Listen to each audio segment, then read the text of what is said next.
A les dones, a partir dels 45-50 anys, ens fan invisibles. No parlem de les actrius.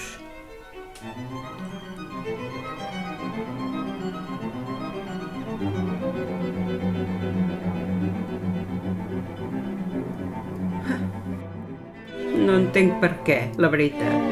Jo avui en faig 70. I aquest matí he sortit a mercat i la gent em mirava.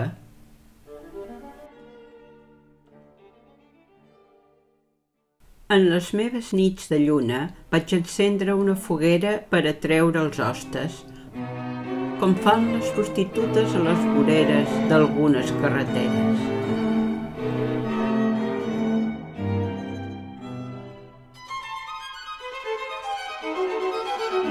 Però ningú no es va aturar a mirar. I la meva foguera s'extingí.